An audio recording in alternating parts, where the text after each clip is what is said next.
Friendo, Steve here. And Larson. And welcome back to Going in Raw, the only pro wrestling podcast you need to be listening to right here at youtube.com/Steve and Larson, where we tape it live every single Monday through Friday, 11 a.m., 2 p.m., 11 a.m. Pacific, 2 p.m. Eastern. However, there is going to be an exception because this is pay-per-view week.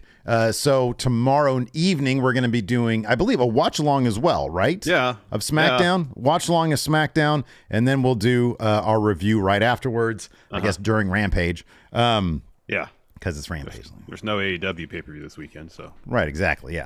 So we're going to be doing that as a simulcast on Twitch and YouTube, how we do all of our shows these days. And then, of course, on Saturday, the big day, Royal Rumble Day, a lot of people's favorite pay-per-view of the year because of all the intrigue and potential surprises, debuts, returns, stories, et cetera, et cetera, et cetera. That's the one. Stories that can be told in the Rumble matches.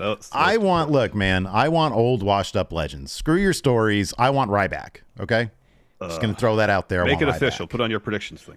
Speaking of which, I'm glad you mentioned that, Larson, because now we are opening up Big Red predictions to everybody that has subbed or pledged to the $5 and up Patreon tier or the $5 and up YouTube channel memberships. I think at this point, we only have the one tier on YouTube channel memberships. It's $5. We have one tier for YouTube channel memberships. So you can become, for the first time ever, theoretically anybody can become new Big Red champion. Now, it's a very, very specific caveat here. Larson kept on pointing at the Big Red title. You don't get that. You don't get that. What I was saying to that whole thing, I wasn't saying that you get that. I was saying that stays there. That's not going anywhere.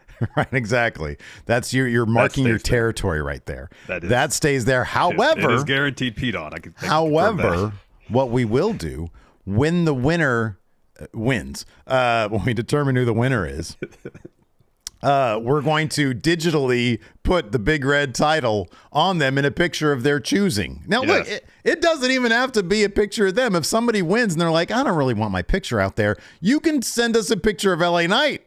And we'll put Big Red on there. Or Sid, whoever you want. And then within reason, as long as it's not going to get us canceled or anything. As long as, within reason, we're going to slap Big Red digitally on whatever picture you want within reason and then put it on our Instagram, put it up on our community threads, on YouTube. We're going to shout you out here on the show. We've already got, this has excited people across the spectrum, Larson. We've already got the whole spectrum of wrestling internet, I guess. We got new YouTube channel members or returning YouTube channel members: Denton Watkins, Alfred Salazar, Poe 456, Astro Logan, Andrew Zwicker, Danny B, and we got new patrons: Cole Cruz and Joey Two Dimes. We got Joey Two Dimes as a new patron. Thank you. So, if you want to send us a piece of bad glitchy AI art for us to put Big Red on, sure, we'll do that too. By all means, yeah. You can create some new version of you and LA Knight mixed in together, and we'll put Big Red on that. I don't know. Try to recreate Rawgate Mutant in AI art. So right now the rules are up, the threads are up, so it's open at this time. All the instructions there. If you have any questions, just ask us. You can DM us or whatever. Hit us up on Twitter. Exactly. And so you could become predictions champion. We already got 9 entrants. At least 9 entrants. Oh man. I'm kind of excited by this. I think this was a good idea, Steve. It could be fun. Yeah. I haven't looked at any of the picks by anybody specifically. Yeah, right. Trying to avoid that, but just trying to keep note of who is submitted, so when I fill out the spreadsheet, I don't forget anybody. Yeah, absolutely. So anyways, the Clown says, I liked yesterday when Steve said he would actually draw a picture. Yeah, that was a thought, but then I really actually much prefer, just for entertainment's sake, look, I don't care about drawing a picture. I do that all the time. But I actually just really prefer the idea of somebody sending us a picture and we slap Big Red on it. Ideally, poorly slap Big Red on it. Ooh, I don't know, man. I want it to look legit. Oh, you want it to look legit? Yeah, man. I want to look like it's, oh my gosh, how do they get Big Red on this picture of LA Knight, on LA Knight himself? Maybe we can give the winner the option. Do you want poor Photoshop or skillfully done Photoshop? Turo here says Big Red on Adam Mayhem. I might motion to take him out of the Hall of Fame next year. Anyways, so on this episode of Going in Raw, we're going to talk about last night's very emotional AEW Dynamite, where they paid tribute to Jay Briscoe. I thought it was a really, really well done episode, and I thought it was pretty great. And then, of course, we've got a little bit of news here, including Larson, the saga of Sami Zayn. I need a saga. What's the latest saga? So, on the latest Wrestling Observer Radio, there's been a lot of speculation. A lot of people hoping, wishing Sami Zayn win the Rumble, face Roman at WrestleMania for at least Universal title, if not the Undisputed title. Meltzer talked about the possibility of Sami doing that, winning the Rumble, facing Roman at WrestleMania.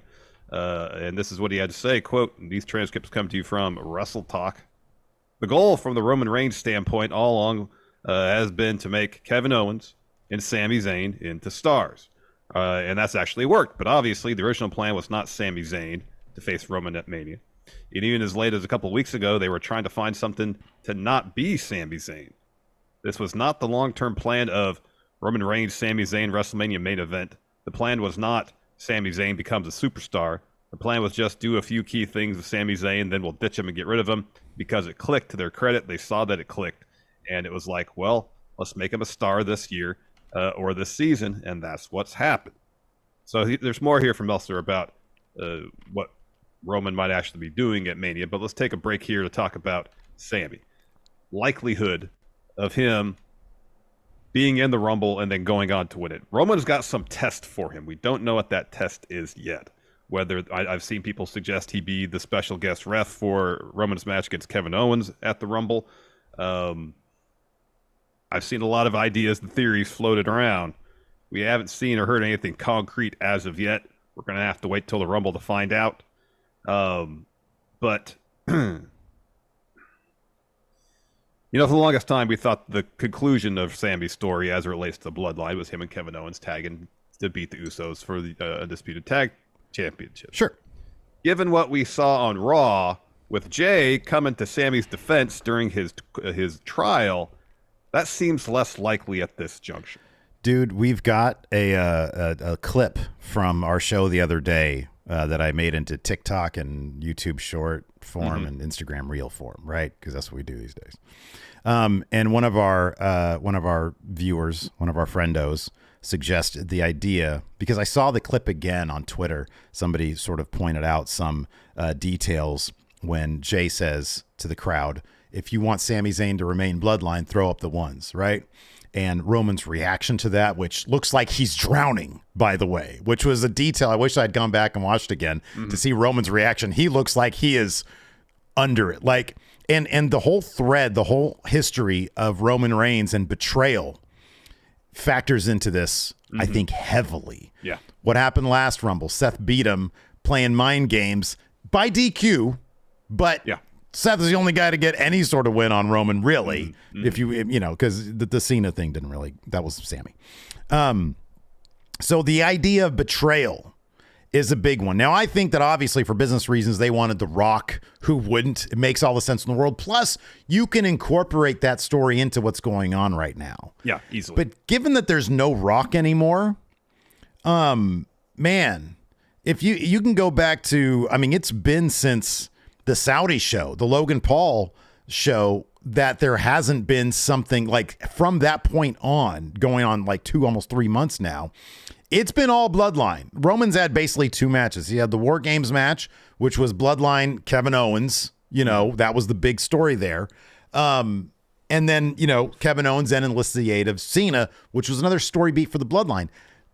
I don't know. A lot of this, I think, obviously is sort of Dave Meltzer speculation. Obviously, I feel like Dave is just sort of trying to piece together what's going on. Yeah, that's entirely possible. Look, I think that Dave Meltzer, obviously, I think he does have people there that he knows, but it seems obvious that he's sort of speculating based on what he sees. It seems plain as day that anybody would want The Rock, and I believe the report that came out that Rock, that Meltzer said he wasn't in shape. He's not going to do it. Whatever reason, Rock's, I guess, not going to do it. If we see him at the Rumble, then he is going to do it. You know what I mean?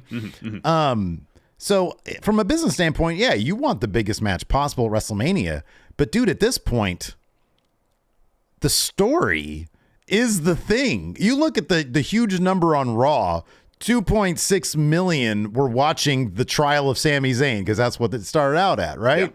Yeah. We're going to see what the SmackDown number is, but whether... And I also kind of refuse to believe that they're just sort of stumbling their way into this stuff. I think it's kind of obvious. Dude, you can go back to when a couple of weeks ago, Adam Pearce split the titles from, Raw and SmackDown, the tag titles. I think that's foreshadowing they're going to do that with Roman as well. In which case, you do one and two things. Either Cody wins the Rumble and he gets to fight for the WWE Championship at WrestleMania, which is a rumor we heard a little while ago. But regardless, this Roman Bloodline Kevin Owens Sami Zayn thing has to be like Cody wins and then he fights Roman. I don't like what is Yeah. That's not all that compelling. You go with what's hot right now. And I was going through in my head like, okay, what's the thing? Because we were talking about the other day, what's the thing? What's the test, right? And I go back to last year's Rumble, Roman lost by DQ. What if the test this year is he's fine losing by DQ again, and he has Sami do something that will cross a certain line? Somebody in the comments, either here or WrestleJuice or whoever, said a concerto on Kevin Owens. Or maybe they'd reach into Roman's past and come up with something else dastardly. Maybe they'll do a Shield reference of some sort. I don't know. Yeah. But maybe Sami costs Kevin Owens the match. And Sami thinks, that's enough. I've passed the test, right? I kept your Universal title for you. Yeah. But Roman, to him, that's not enough. That's not enough. He says, hey, hold down Kevin Owens and give him a big old concerto or something. Yeah. And that's the point where Sami's like, I can't, like, that's going too far. That's needless. And then I don't know, maybe you involve the Usos in somehow. Maybe he instructs, maybe if Sami's not going to do it, he instructs Jay to do the same thing to Sami. I don't know. But it's obvious that Roman is losing control of the bloodline. Yeah. And dude, that's the drama. People will tune in if you keep up this compelling story and you use that as your WrestleMania hook. I mean, it's the same thing. In the Attitude Era, it was Rock, Stone Cold, Triple H, all those dudes. And that's who they would use the compelling stories that were being told at the time to get to WrestleMania main event. Yeah. I mean, Cody just coming in and taking on Roman, it's just not the thing. No, I know there's not. I mean, it feels like Cody needs some adversity. I mean, I know he's coming back from a torn pec, and that's adversity. But I think in terms of storyline, he needs some adversity to overcome before he wins the title. Him just coming in at the Rumble, winning that, beating Roman at Mania, it's not that compelling. I mean, people will pop for it because Cody and people like Cody, but it's not the most compelling storyline. But yeah, the intrigue within Bloodline is getting people talking, is elevating Sami's stock to such a degree that it's believable that he can main event Night 2 WrestleMania against Roman Reigns. Yeah. And if you go back to like the Yes Movement, that Daniel Bryan storyline, I'm not going to say there's tons of parallels, but you have a situation where you have somebody in both Daniel Bryan and Sami Zayn, well respected for their in-ring work, highly respected for their character work. Yeah. And I know Daniel Bryan had been World Heavyweight Champion before the Yes Movement, whereas Sami, he's been Intercontinental Champion. But both of them they capture the crowd's imagination to such a degree that it's organic. It just seems like it's almost fated. Yeah. They are going to be carried on to the main event of WrestleMania. And Sami right now has that momentum. It just depends on whether they want to carry through with it, if they think that's the story they want to tell. And we can get to this next bit from Meltzer because we can discuss Sami's role in all of this as well. So Meltzer also talked about Roman winning at Mania regardless of who he faces. Yeah. This is what he had to say. Again, these are from Wrestle Talk, these quotes. Quote, I don't know that they're willing to have anybody beat Roman Reigns. Obviously, Dwayne Johnson wasn't beating Roman Reigns to win the title. Obviously, Cody Rhodes' name was in the mix. And the way that storyline was, he almost had to win. That doesn't mean he would have to win. I think people have an idea of the Rumble winner as far as if it's either going to be Cody, it's going to be Sami, or they're going to bring in an outsider. Everything that's happened in the last week or so, I don't think it's Dwayne. I was told it wasn't, and all indications are it's not. So imagine if Sami does win the Rumble. I think in everybody's mind is, if he wins the Rumble, then he's got to be the guy that beats Roman because it fits the story. But what if they do have Sami win the Rumble, and it is Sami and Roman, but they find the angle to take with it where Sami loses, but in a defeat, it actually helps get him over even more. Yeah, I mean, I think, look, if Sami makes it to WrestleMania, boy, I don't know, man. The Heat, they don't like ending WrestleManias on a down note, and I don't know that any story could be told in that match that Sami now went. Look, man, I'll be honest. If it's Steve here, if it's me, it's Owens. Owens gives a shit about the title, man, and he's been screwed out of the title how many times? Several by the Bloodline, yeah. Sami's thing is family. It's loyalty. And if Sami won over Jey Uso, not from winning titles, from his loyalty, from seeing that there's good in him and bringing it out of him. Jey Uso likes what he sees in himself because of Sami Zayn. That doesn't have anything to do with titles. I think the story is Sami defies Roman at the Royal Rumble, and that provides inspiration for the Usos to then at WrestleMania. Let's say Sami defies Roman Reigns in this test. He goes a certain place, but he's not going to go all the way like Roman wants him to. That's not good enough for Roman. Sami then finds a way to get, maybe Roman gifts him a spot in the Rumble. Sami sacrifices that for Kevin Owens, says, I'm going to make this right because I just screwed you out of the title how many times? Yeah. Kevin Owens wins the Rumble. Nobody'd complain about that as long as Cody got out of it midway through. You know, he has a good showing. Him and Seth do their thing. They take each other out. Kevin goes on to WrestleMania, and at WrestleMania, the Usos are the ones who've been under Roman's thumb. They're the ones that make sure Solo doesn't get involved or what have you. You have a Bloodline Civil War. That can be a story you tell after Mania. And Kevin Owens wins the title, and Sami Zayn and him hug in the middle of the ring. That's a fucking WrestleMania moment right there. That's like, ending. That's right. I know, like before the bad stuff went down, when Eddie Guerrero and his good buddy were celebrating in the middle of the ring at their WrestleMania. When they were both champs. When they were both champs. That moment's bigger than that. When Sami and Kevin, who are connected at the hips, they have the Universal Championship. And granted, it's on Kevin Owens, but Kevin Owens, he's a prize fighter. He cares about the title. Sami needs to make this shit right, and that's bigger than any championship in my mind. Oh my God, you want to make the stars? That's how you make the stars. Yeah, that'd be pretty neat. You know, I mentioned this on our Raw recap that the way the story seems to be going is that Roman's greatest fear is that he's going to lose the Bloodline. He's going to lose the Usos. Yeah. But he's acting in a way that almost guarantees that's going to happen. Oh, yeah. The Usos are going to have Sami's back. Yeah. And especially if the story in any way involves Roman losing the title at Mania, that all has to be involved. Or the Usos are put in a position between Sami and Roman, and they choose Sami. Yeah. Yeah. This whole story is human nature. My God. Roman wouldn't be where he is right now if he wasn't the person he is, the manipulative son of a bitch he is.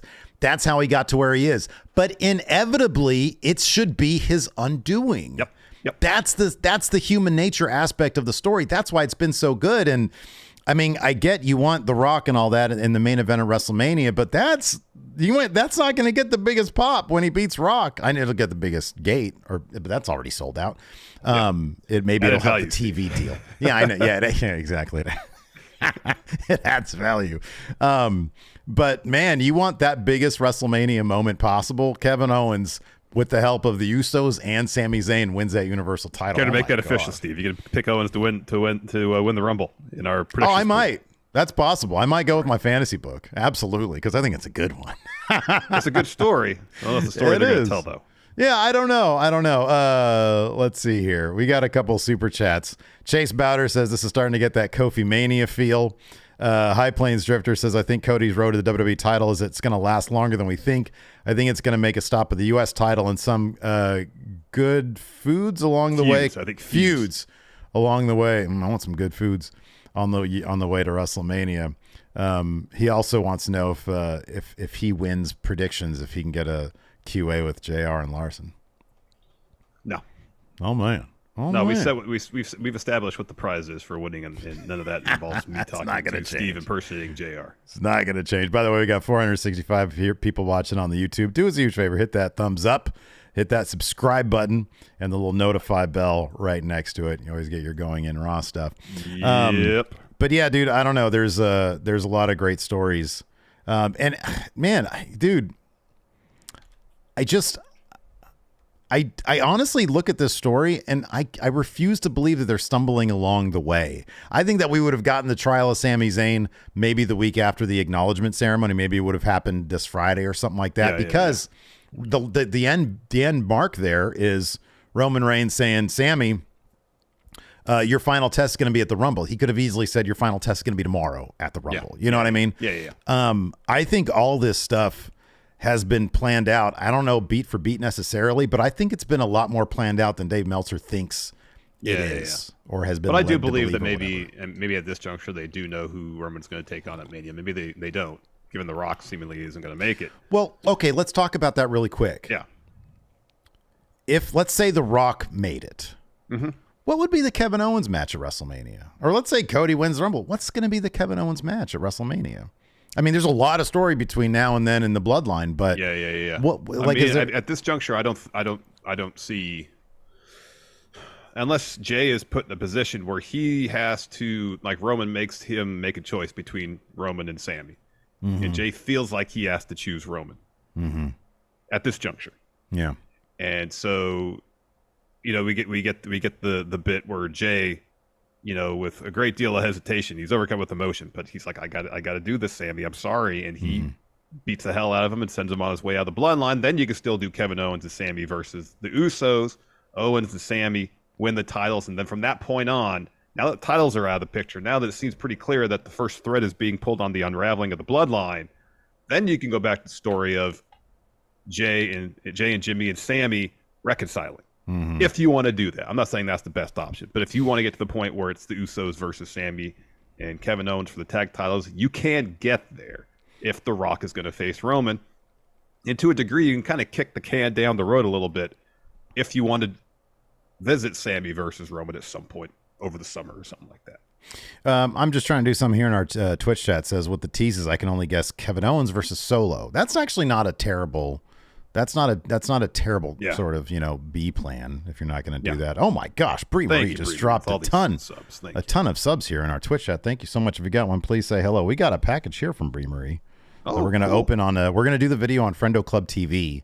We're going to shoot it after this show today. So Twitch, if you guys are on YouTube and you want to check out live, or you can just wait till the Friendo Club TV video goes up. But we're going to do it here. Live for Twitch. So yeah, I don't know, man. I think I'm intrigued to see where this story's going to go exactly, because I really don't know. But I get the feeling, you know, Meltzer sort of makes it seem like they're sort of stumbling their way into this stuff, and they're booking it like Vince used to week, sort of, you know, and then it's like, I really don't think this is the case. Well, I don't know if I gather that they're just kind of stumbling into this. You know, I mean, Jay and Roman was supposed to be a short-term feud. You know, allegedly, you know, so I mean, it's one thing for them to plan, all right, we'll introduce Sami to this story for a few weeks and then move on. Well, this is working really well. There's more we can mine. Let's keep it going. I think there, sorry, I don't mean to interrupt. I just want to say this. I think there was some point, at some singular point, they were like, hey, let's actually take this to the next level in terms of how we're going to tell this story. At some point when they decided, Sammy's not just going to be here for a cup of coffee. And I'm not disagreeing with that. I don't think Meltzer's necessarily saying that they didn't have that vision at a certain point. It was just simply at the gestation of the story between Sam. And I'm not even really trying to defend Meltzer here. No, it's fine. I got nothing against Meltzer. I think he's got his people. People dump on him for, stupid reasons. You know, that at first Sami Roman is going to be a short-term thing. And then they see it's working. It's like, okay, how can we flesh this out and expand it? And really help elevate Sami and Kevin Owens with this story. And you can see going all the way back to August of last year, when they kind of got the ball rolling with all this. You know, maybe it's a matter of a couple weeks afterwards. Like, okay, there's a lot more we can do here. Where can we take this? And from that point on, maybe they start planning stuff out. It's not like, hey, let's introduce Sami, introduce 6 months of story for him, you know? Yeah. If Meltzer is be believed here, which is an if. that wasn't the case, but who's to say 2 weeks in, oh, there's a lot here we can do. Where can we take this 6 months from now? I'd be fascinated to know what the process is. What do we know about Triple H before he wanted to send NXT call-ups up? 6 months. 6 months of story. 6 months of story. That was the rumor back then. Yeah. I would not be shocked if he was like, because we saw it with DIY. We saw it with, Ciampa and Gargano and all that stuff. Dude, he has an appreciation. Heyman has an appreciation for long-term stories. Mm-hmm. At some point along the way, they were like, hold on a second.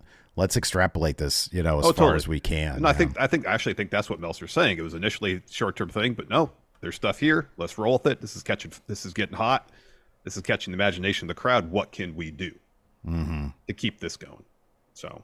Yeah, but this is the line. This is the only reason I take issue with it, because he says, and even as late as a couple of weeks ago, they were trying to find something to not be Sami. That to me implies he thinks that they didn't have story beats planned out long term for Sami. Well, and I don't know that's the case. I read that as try to find something that's not Sami for Roman for WrestleMania. Mm-hmm. That's how I interpret that. That it's not Sami versus Roman at WrestleMania. That's how I interpreted that line. We'll see. We'll see by the time WrestleMania comes along. I think it'll be kind of obvious. We'll know by tomorrow, or by Saturday. By Saturday, yeah. Let's talk about we got channel member Hacksaw Higgins saying, "Hey, friendos, what's up, Hacksaw Higgins? Thank you very much. Go check out Hacksaw Higgins on friggin' Spotify. That guy's got some tunes right there, man." Yep. Also, I was on our TikTok. We got a TikTok now, and we follow Shay Takeda, who's one of the musicians that is also on our Spotify going in our playlist. He's a hell of a follow on the TikTok, man. Yeah. He did. Well, they got these things duets where somebody will do like some beats or whatever, and then he'll do like a little rap over it. It's like really fucking good. Yeah. Shay Takeda is awesome. Yeah, check out his stuff on Spotify. Absolutely awesome stuff. Yeah. Big Country here with a $5 super chat says Sami is the key to keeping the story going. Man, that's the truth. Mm-hmm. Thank you, Big Country. What a great name. Thank you. AEW last night, very emotional episode. Yeah. Finally Tony Khan was able to convince Warner Brothers Discovery to take that stick out of their ass and honor Jay Briscoe. Yeah. And I thought, Jay Lethal's entire reaction made me misty-eyed, man. It got me teary-eyed to see him in there. He came to the ring in tears. Mm-hmm. Right as the match was starting, him and Jay were shaking hands. He was still crying. Yeah, he was. Yeah, the emotion was overwhelming for him of the moment. He had to shake it off a little bit just to do that first lockup. Yep. And that was man. And they did a really terrific montage with Jay and his family and various highlights throughout the years. And then the Jay Briscoe Memorial Show is up now.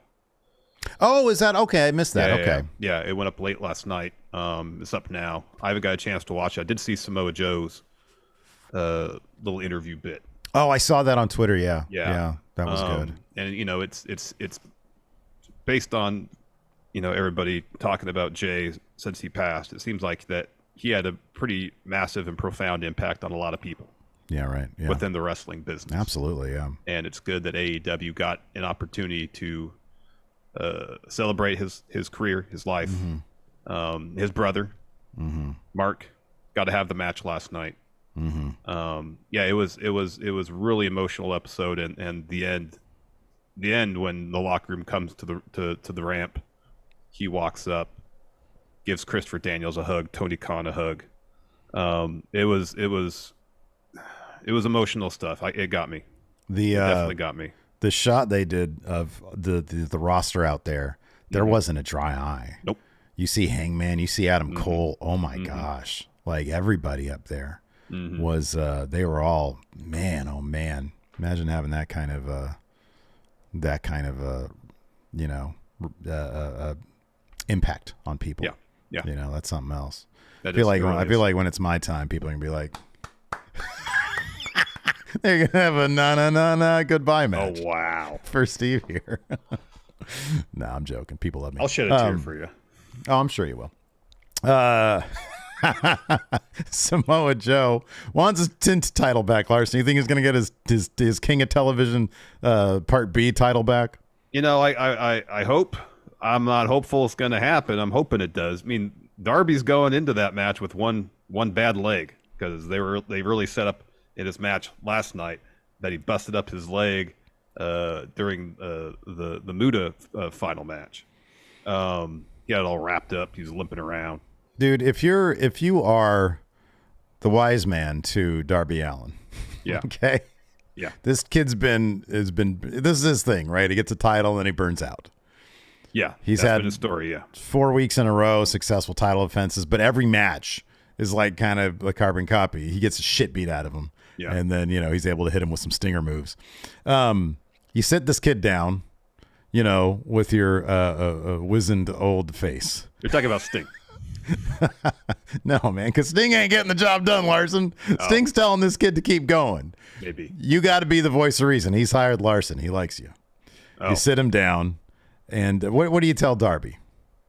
I tell him you don't have to defend the title every week. Look what it's doing to you. Look what happened to you last time. Yeah. You burned out. Remember that moment between you and Sting where you both came to realization? It's Top over. 3 AEW moment for me. It was pretty great. Oh, I love that moment. It's over. And the way you're wrestling now, Darby, you're hastening that moment all over again. Wow. Look at you.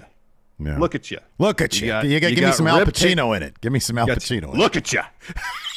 You got rib tape around your leg. You got rib tape around your leg. You're limping around all over the place. Yeah. Buddy Matthews just destroyed you. You pulled out the win. The third guy in the faction, just as number 3 on the bench, just put you down. You think you're going to be able to stand up next to Malachi Black if he's the next contender after Samoa Joe? If somehow, some way you get past Samoa Joe. You think you're going to be able to get past Malachi Black? Honestly, I don't. You need to take the foot off the gas. All right, Darby? Once a month. The way you wrestle, defend that title once a month. So this is my only concern is this. They told this exact same story before with Miro, and Miro beat him. Whatever they do with Samoa Joe here, I would really, and maybe because it's Samoa Joe, the guy who he won the title from, this will be the point, the storytelling beat where Darby's like, I need to stop doing this. Mm-hmm. And hopefully he doesn't lose the title in the process, because that's the whole point of it. If he loses to Samoa Joe, he's going to learn his lesson now that he didn't learn against Miro the Redeemer when he lost his title then and he was burned out. Yeah. I hope that this Samoa Joe match is reflective of Darby Allin having learned some sort of lesson. I don't know what it is, because he's got this match coming up. Was it next? Yeah, next week. Yeah, next week. No holds barred too, which means Joe's going to throw him all over the place. Is this just going to be, or is this going to be like a long-term Darby Allin thing where he wins the titles and his Achilles heel is he doesn't know when to stop? Yeah. That could be just his long-term story, which could be interesting. That could be, and maybe it's going to take to him getting into main title contention if that day happens, where he has to make that realization. If I want to hold on to this, if I want to have a long reign, I got to pace myself. I can't go, pedal to the metal with the championship and expect to hold it long. Is it going to be him and Sting winning the tag titles for Sting to be like, okay, kid, listen, I didn't say much because it was your title and what do I care? But now that I've got some skin in the game.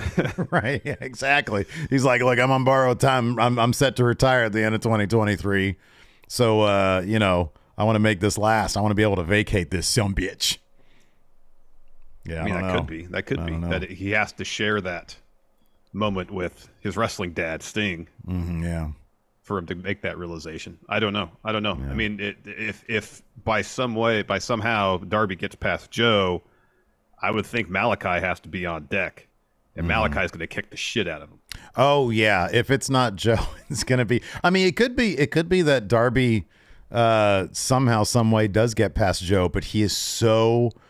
It's like, when Batman got his back broke, it's because Bane let everybody out of Arkham, and Batman he was doing the Darby. And then Bane was like, all right, well, this is easy pickings. Yep. I'm going to break your back. Yep. Anyways, there's a nerd reference for you. Also, next week, MJF has enlisted the aid of one Sacramento's own Timothy Thatcher.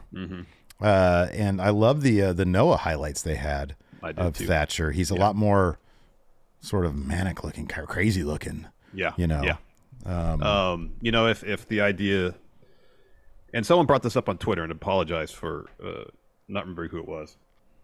I saw this before I watched Dynamite last night. Yeah. Referencing Daniel Bryan's run to WrestleMania 30 with the bum shoulder. Yeah, right. You know, because he walked into WrestleMania 30 with his shoulder all taped up, really double taped up for the main event after he had to face Triple H to start the show. You know, the whole story of the cage match was that Cage was working his shoulder. Now they bring in Timothy Thatcher. What does he do? He works arms. He works limbs. Yeah, Finisher arms, is the Fujiwara armbar. Yeah. So you got to imagine. I mean, it's interesting storytelling, echoing that story beat from 9 years ago now, and seeing how MJF with Danielson, obviously with a banged up arm, is gonna capitalize on that to try to win this Iron Man match. Yeah.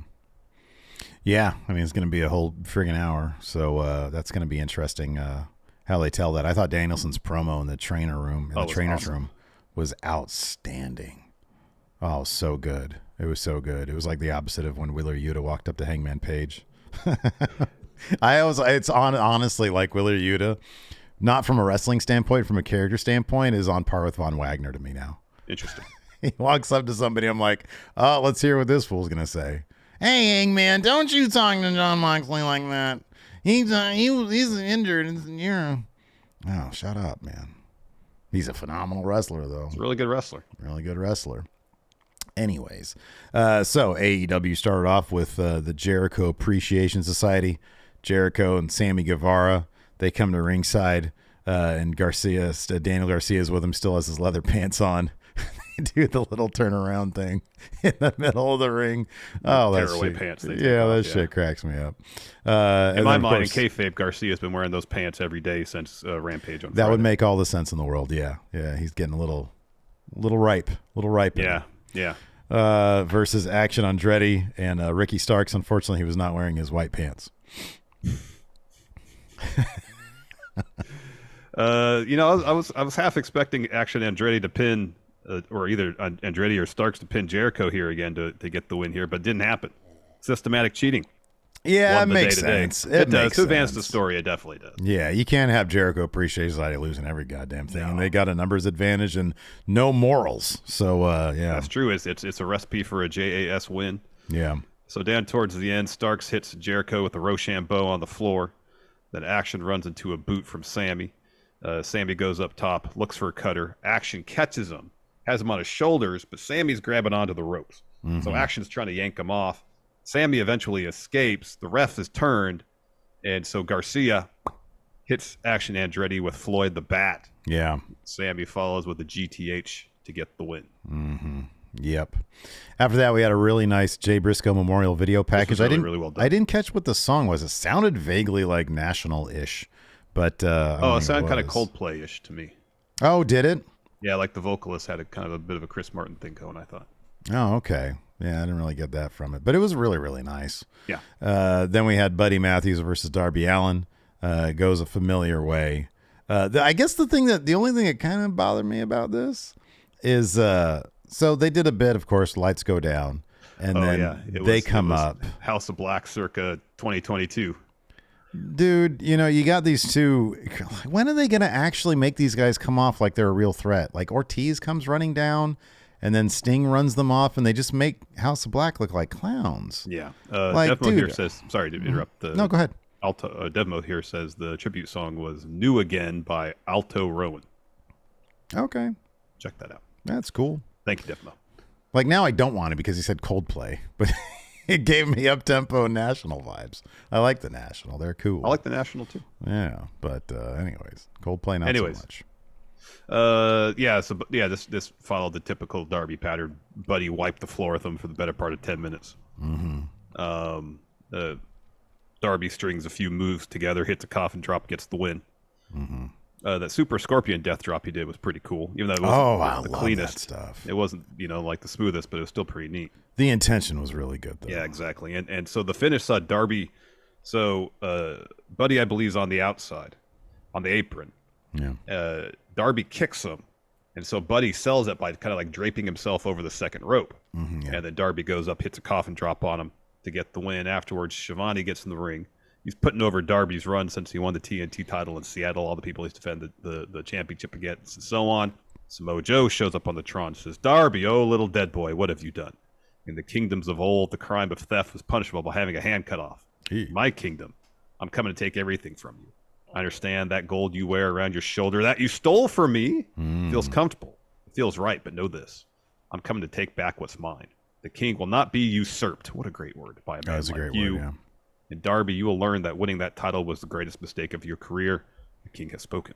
Yeah. Ooh, that's going to be a good one. It's going to be beating the shit out of Darby Allin. Yeah, he is. No holds barred. Does that mean other people can get involved? Yeah, I guess so. If they put a hold on Darby, it's not barred. Yeah, right. Yeah. Well, I was thinking Sting. Give him a little nudge, a little help. He's like, kid, this was going to go. We've seen how this goes. Help you out here. Maybe they'll share that moment again where Sting's like, this is done. And Darby's like, yeah, it is. And then somehow Darby pulls it out. And they're like, oh, that's one obstacle that you've overcome, Darby. And then next time he defends it, Malachi destroys him in 30 seconds. Yeah. You think you're past what you thought was your breaking point. Yeah. And you have that elation. Yeah. And you think you're unbeatable at that point. One black mass, you're done. One black mess. Although the way they got to do a lot of legwork getting Malachi up to that point after what they did last night, where Ortiz brawled him backstage. Like the way they're booking House of Black, it's like, man, I feel like Darby should be able to take out Malachi in 30 seconds. Oh, man. After that, we had this great little Adam Cole returns video package. He's very excited about coming back, talks about the challenges of his recovery process. He says, no one knows how much I missed being here. I'm not exactly where I'd like to be, but every day I'm getting closer to becoming a brand new Adam Cole. Chugs emergent. And he says, I don't know when the day of my return is coming yet, but it's coming soon. Sub to twitch.tv/Chugs. Yeah. Then we had Matt Hardy and Ethan Page taking on Jungle Hook. So Hardy comes out to the Hardy theme. And then Page comes out on the mic, says, cut the music. They played the wrong damn song. Oh, you don't have to boo us. I gave Matt back the twist of fate. We all agreed as a team that Ethan Page is the stars of this show. Ain't that right, Isaiah? Because Isaiah Cassidy's there, and Stokely kind of echoes what Page is saying. It says, ain't that right, Isaiah? And Isaiah says, hell no. Oh, hell no. So Stokely unzips his jacket, and he says, why do you got that shirt on then? And it's an Ethan Page shirt. Yeah, yeah. And he says, put my chain on. Oh, wait, let me put it in a way you'll understand. Put my chain on, dead ass. And then Page says, now play our music. Yeah. The dynamic between Matt Hardy and Ethan Page is really fun. I know it seems like something these guys just made up on their came up with on their own, but it's working. It's very sports entertainment, and it's very entertaining.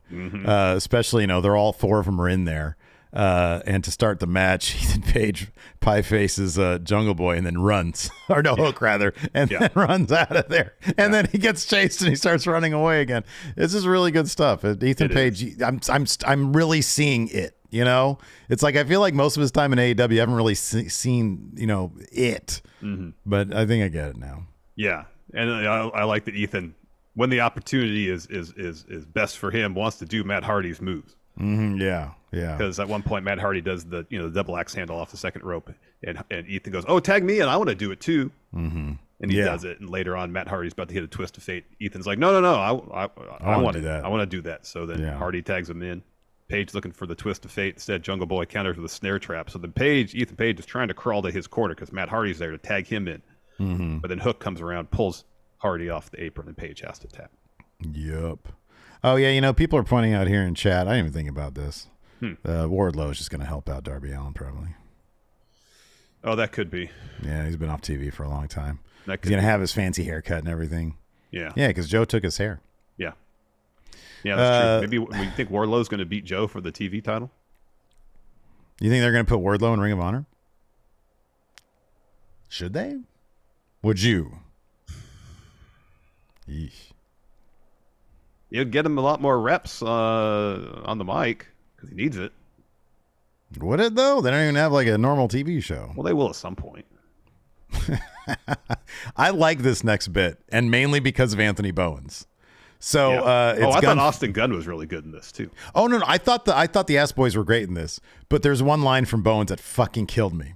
So it was a Gunn family therapy, and they're all like a therapist's office, and the therapist was really acting more of just like, I don't know, like she just seemed to be into the gossipy aspect of it more than anything, because she was just writing shit down and making big faces, not doing anything else. So Billy says, guys, and Billy was really good, and everybody was really good in this. He says, I need to know, when did you guys become entitled spoiled brats? And Austin says, I'm sorry if I forget where you had anything to do with how we were raised. Our entire childhood, you were on the road 320 days a year. Colton says, that tag team title win you experienced with them, it was supposed to be with us, and you ditched us. We always come second to you. When are we going to be first? Never. And then Anthony Bowens, as straight face as possible, says, well, I think you two are the biggest pieces of shit I've ever met in my life. But you guys had the opportunity to mend that. He says, you had all the time in the world to make up that time you missed with your father. And the second he showed us a little bit of attention, you couldn't control your jealousy and you put your hands on him. That's where we stepped in. That's why he adopted the Acclaimed. But that first line, I think you two are the biggest piece of shit I ever met in my life. I was really dying. It was so matter of fact. And then Caster says, I got no sympathy for you guys. You think you could be the Acclaimed. You want to be the champs, but you can't do what we do. You three together, you would have been fine, but you wouldn't have been what this is now.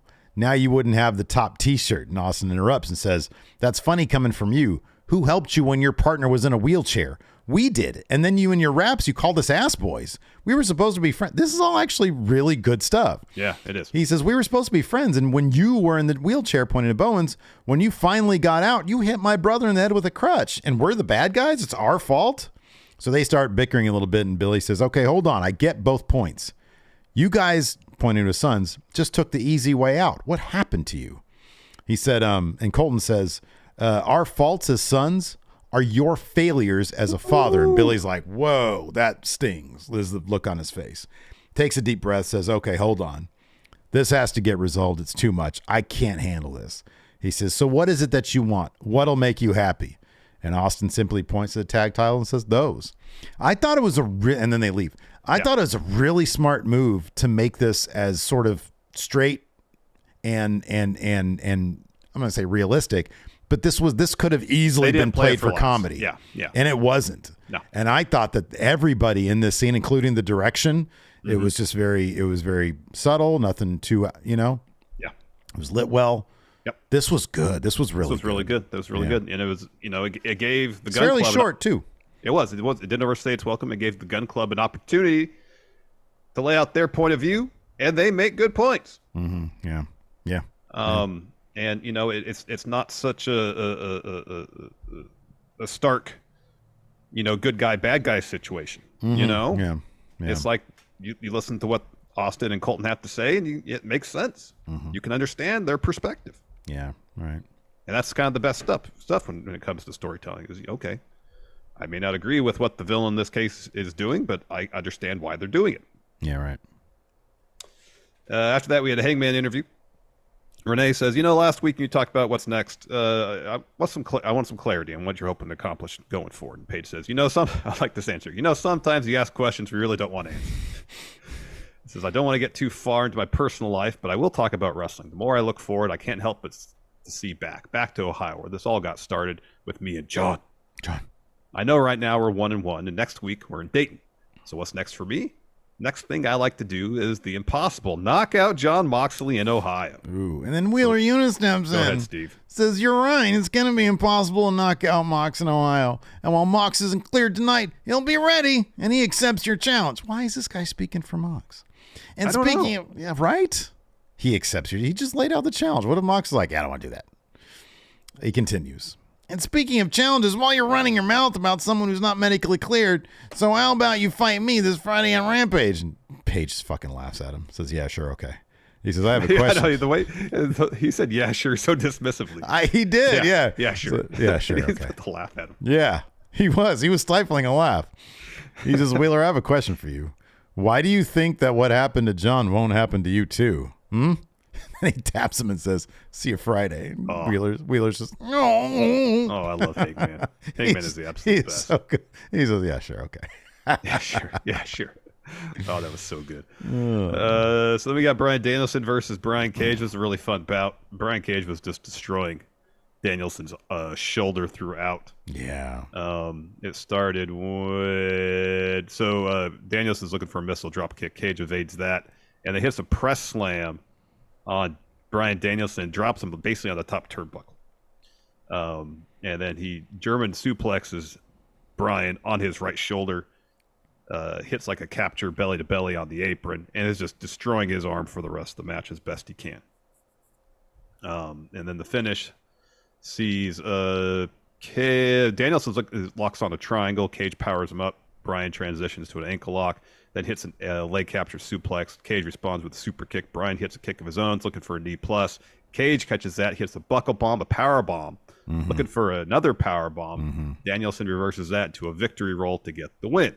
So as soon as the match is over, Cage is destroying Danielson. Hits like that gory bomb, flatliner finisher thing he's been doing of late. So the MJF comes to ringside. So the timekeeper's ringing the ring bell, trying to say, hey, stop with the beatdown. And he comes over, MJF does, and just with one arm just like sweeps all that stuff off the table. Yeah. Pushes some dude, grabs the chair they were sitting in, takes that over to Cage.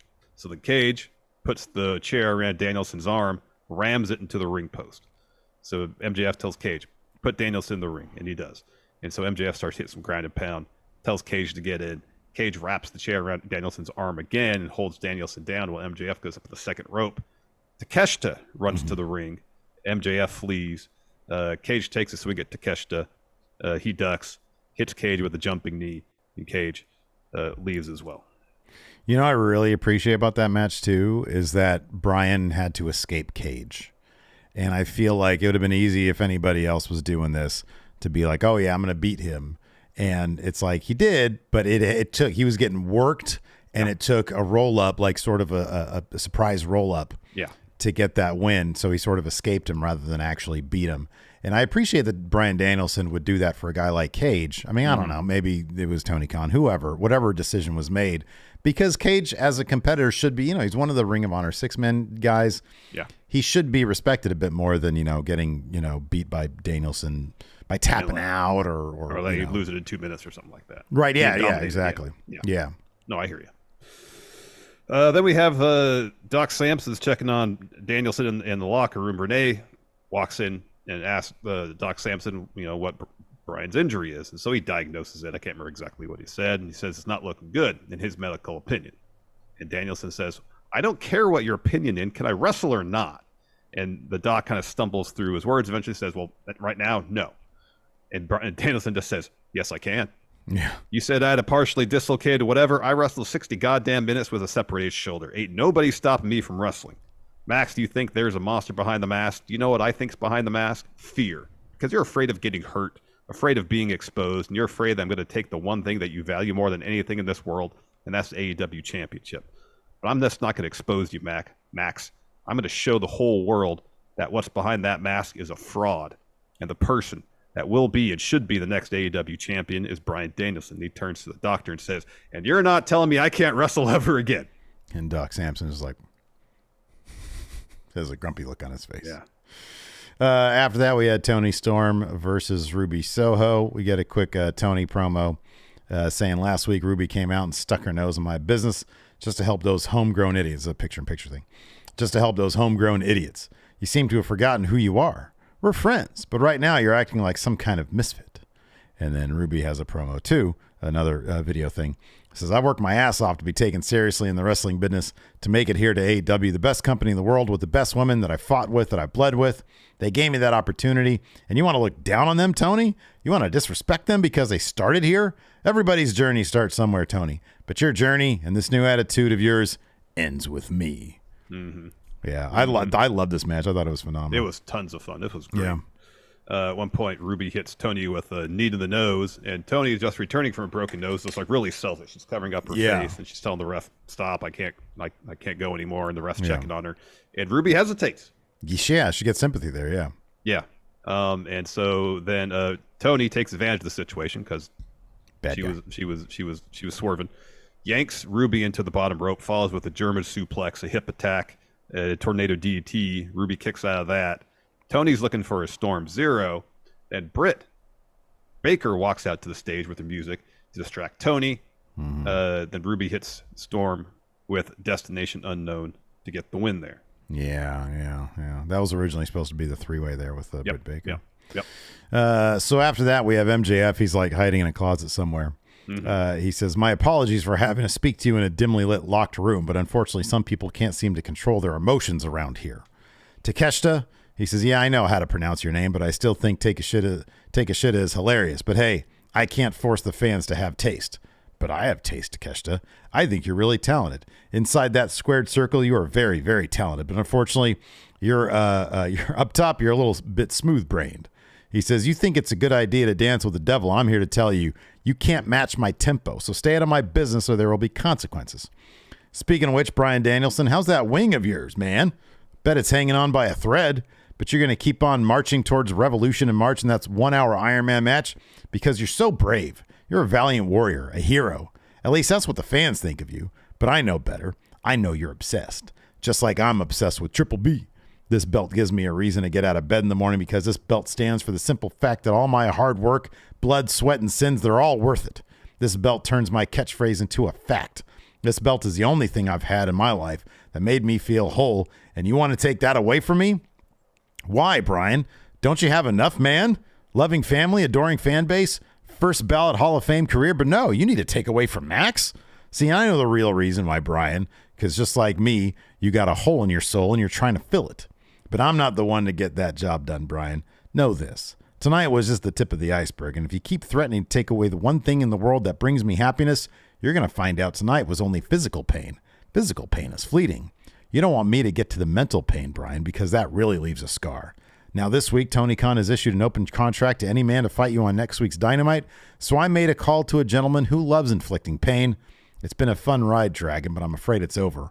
Roll the clip. And they got this great montage of Timothy Thatcher in Noah doing a bunch of really cool shit, including that Fujiwara arm bar you mentioned earlier. And, yeah, that's going to be, that's going to be a good one. That's going to be some fantastic technical wrestling. It's going to be great. After that, we got Jamie Hayter promo. She's got a match against Emi Sakura on Rampage this Friday. This has been this is like the first time in a while I think Emi's been on television. Yeah, I think so. I don't know. She says, in my opinion, Emi Sakura is a pro wrestling legend. The number of times she's broken her back for this business, she's bled for this business, she even got her head shaved for this business. She's the kind of woman I need to be in the ring with, and I need to beat. Emi, I know it's been a while since we've been in the ring. I'm totally different now. When we wrestle on Rampage, you'll understand that Hayter hits hard. Hayter hits hard. And then we had our main event, Jay Lethal versus Mark Briscoe. And yeah, like we said, just obviously highly emotional stuff. Crowd was, super into it. Jay Lethal, man, to see his emotional roller coaster was a lot to take in. But really, really phenomenal match. Mark keeps on going for a Jay Driller, but Lethal's able to block it a bunch. Eventually, he does hit it to get the win. And Mark, sort of leans into the ropes because there's a camera right there and says, Jamin, love you, baby. Love you, man. The locker room comes out to the stage. Not a dry eye there. Mark and Lethal embrace in the ring. Lethal leaves. Sanjay hugs him on the ramp. Mark walks up the ramp. Christopher Daniels and Tony Khan give him hugs. Mark holds up both the Ring of Honor tag titles as we go off the air. It was really, really lovely. There was a graphic on the Tron. Yeah. Jay Briscoe.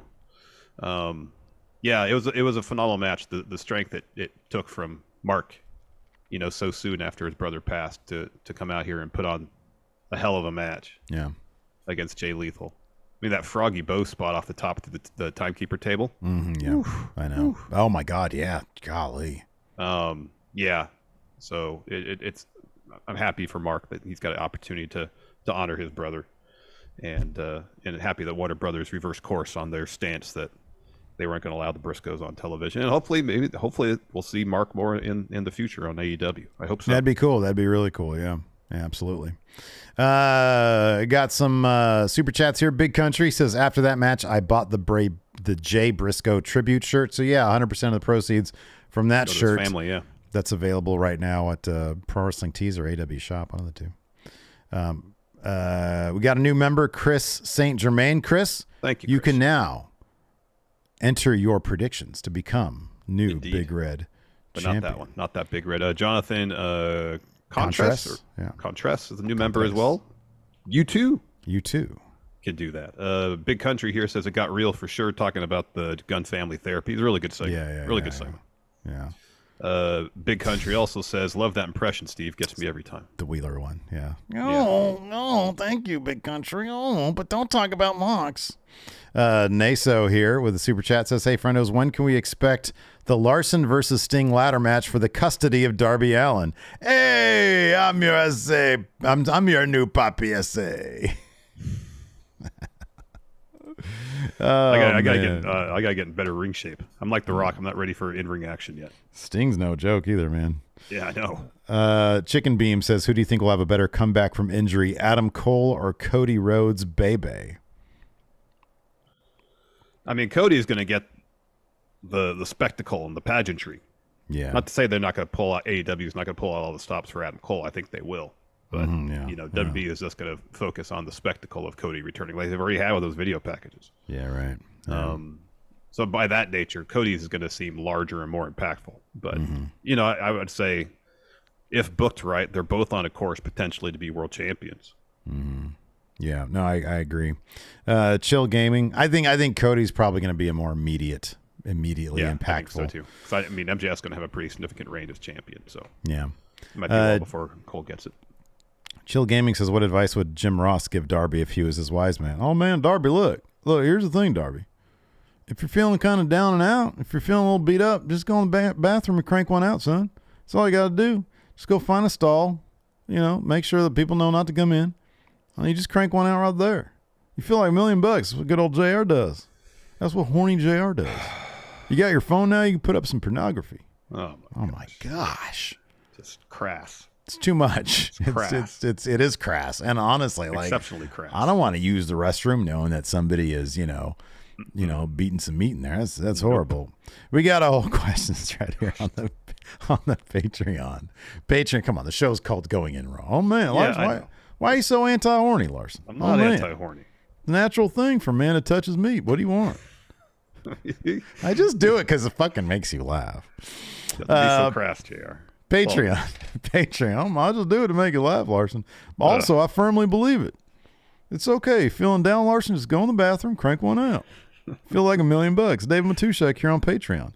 Says, considering that Ruby Soho beat Tony Storm last night, do you think of the remote possibility of Ruby being an AEW original even more, or will it be a major ruse to throw off fans off the scent when her outsider secret is revealed? So, is she going to stay aligned with the homegrown original AEW talent, or is she going to jump to the former? I like WWP? the idea that she really wants to stay loyal to the homegrown talent, yet she's continually being recruited by the WWE talent.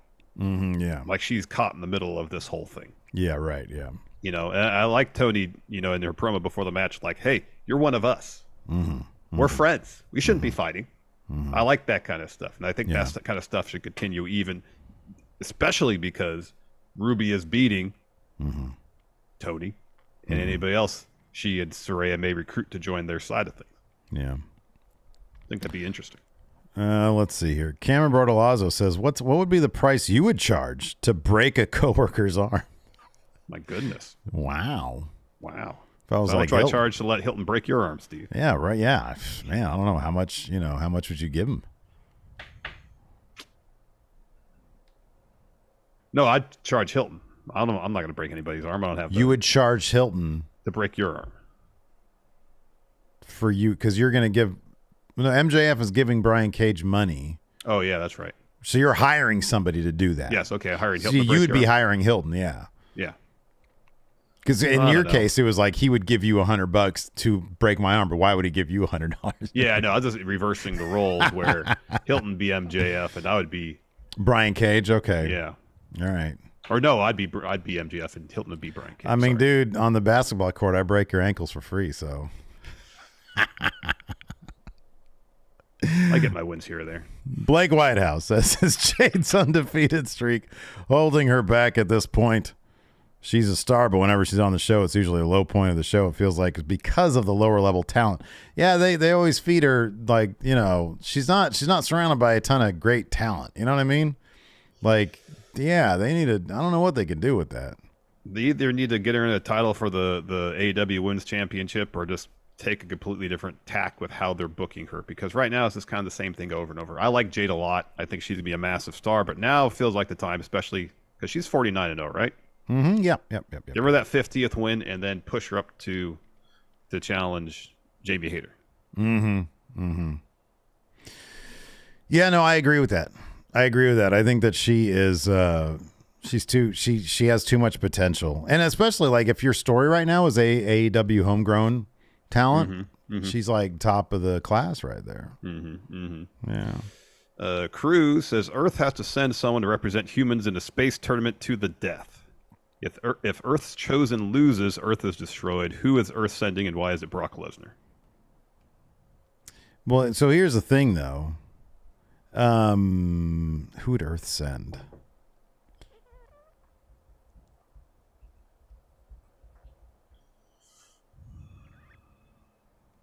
I mean, Brock's not a bad choice. Brock's not a bad choice. If we're just talking about the world of professional wrestling. I don't know, man. After Okada got kicked in the face, I'd send Okada. Okay. I was gonna try to make the case for Brian Cage. I mean, he just lost to Bryan Daniels. Good point. Steve Klain, what's been your favorite Jay Briscoe moment? You interrupt my smoke, man.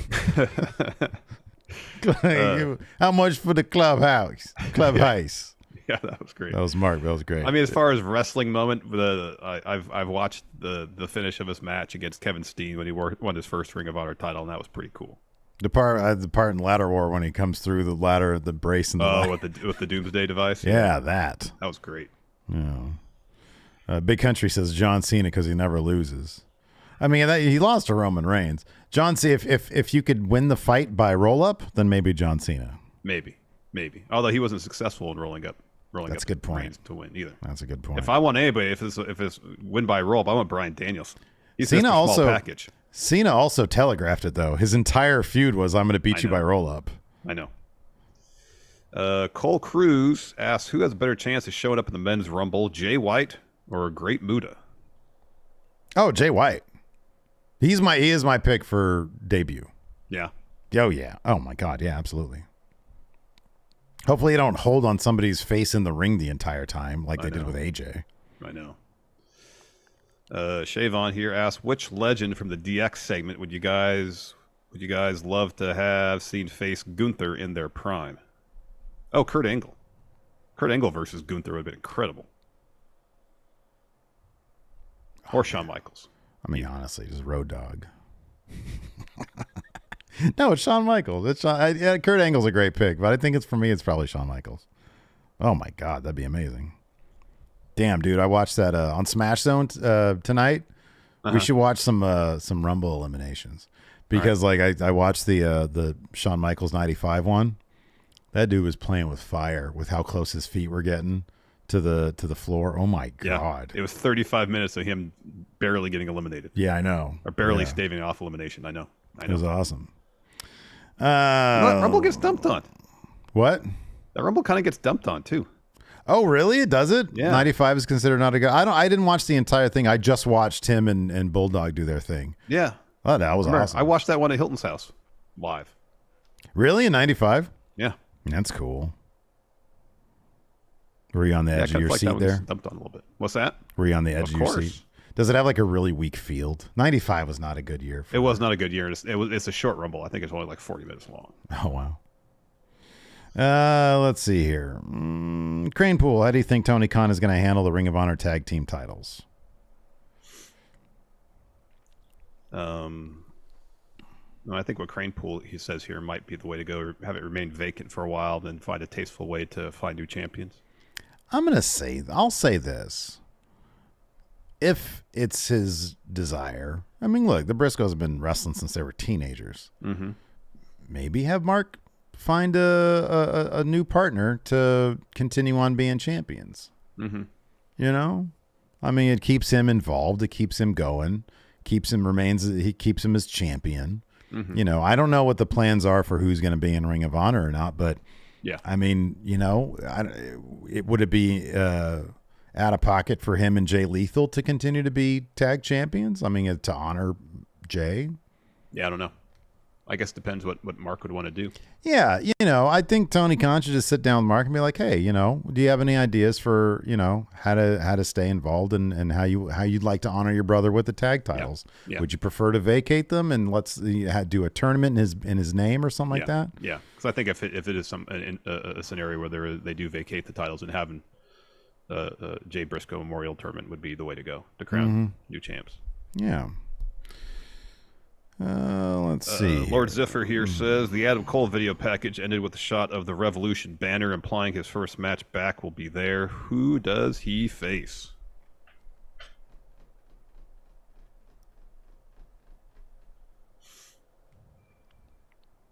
What's an interesting story but a good win for Adam Cole, baby?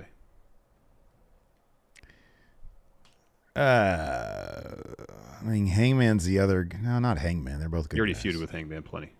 That's right. He had two whole giant title matches with him. Never mind. I was just trying to think of other people who were in that match with him. Oh, just Jay White. Jay White's going to be in, and that's not. Yeah, none of that's good. I don't know. It was a good bad guy. Samoa Joe. No, all right. That'd be cool.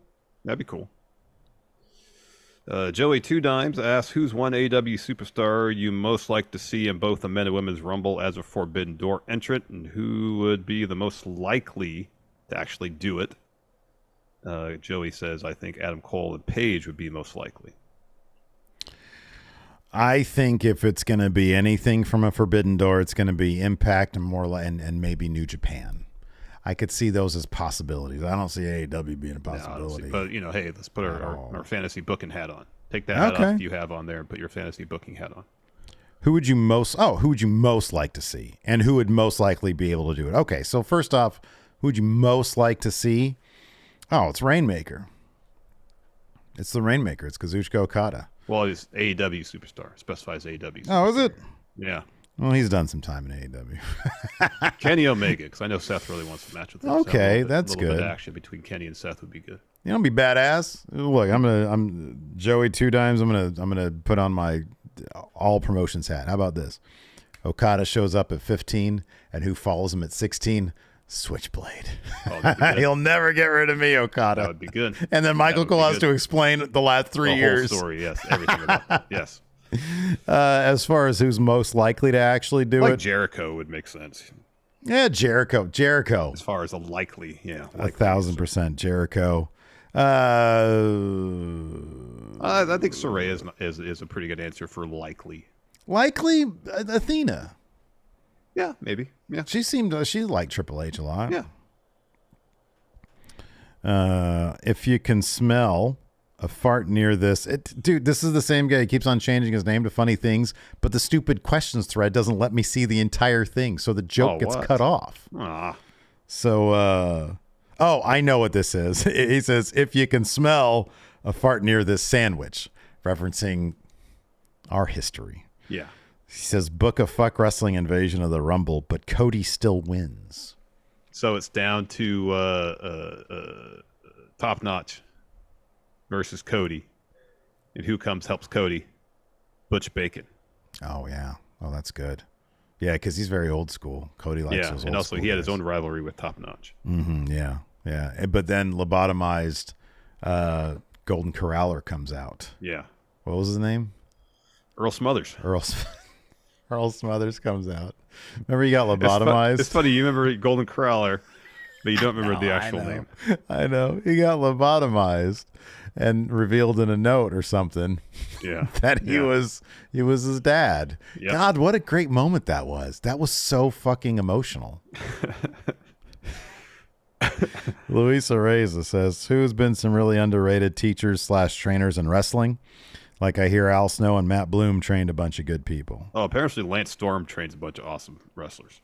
And Booker T. Norman Smiley's like prime wrestling booker or trainer. Everybody loves that guy. Yeah.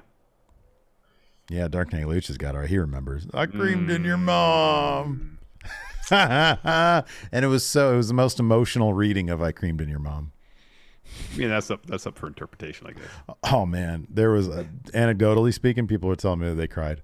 No, really? Oh yeah, big time. Many people said that, Larson. Oasis here with our last question says, I think Sami Zayn's last test to win the Rumble, and Roman will want him to lay down for him in Elimination Chamber in his hometown of Montreal to show his dedication. But Sami refuses and has the match ending his stay in the Bloodline, gets a big beatdown in hometown sympathy saved by Kevin Owens, and they go on to Mania as a tag team. How do you see that hypothetically playing out? I mean, right there, the question is how it hypothetically plays out. I don't know if they're going to have the Rumble winner not get their title shot at WrestleMania, though. You have to jump through some serious hoops to get there. Yeah. Man, I'm saying Kevin Owens wins it, man. I think they're going to go. I think all the signs point to Kevin Owens winning the Rumble, man. All right, I'm going to put you down for Kevin Owens. I hate when I do that. No, I've not put I'm putting my official 5 confidence points on Kevin Owens. I hear 5. Done. It's locked in. Stop doing that. Locked in. I can't take it. I put it in the thing. I can't take it out. Saturday's I can't the take deadline. it out. How do I lock a cell? Stop locking things. I don't know how to do that. Do more actions. No locking cells. Unlock Protect range. No, I don't know how to do that. Gosh darn it, man. How many channel points do you have? 588,700. Ooh, you're catching up to me. What do you have? 596.3. Smash Zone tonight. I'm going to double my point value. Anyways. So speaking of which, Smash Zone is tonight at 6. It's going to be 6:30 tonight. I like to give myself that little buffer to eat some food. 6:30 Pacific. You don't like eating on the show? I don't necessarily mind it, but Lacey gets home around 6-ish, and I like to talk with her for a second. I just don't want to be rushed. I don't want to be rushed. Okay. I'm at my best when I'm comfortable. Yeah. So 6:30 Pacific, 9:30 Eastern. Join us for the Smash Zone. We're going to watch some Rumble stuff, and of course some Tell the Truth, some Press Your Luck, and maybe some other stuff as well. So thanks everybody for tuning in. We appreciate it. YouTube, we're gonna go ahead and get rid of you first, and then we're gonna get rid of other people too. So goodbye, everybody. Goodbye. Yeah, exactly what he said.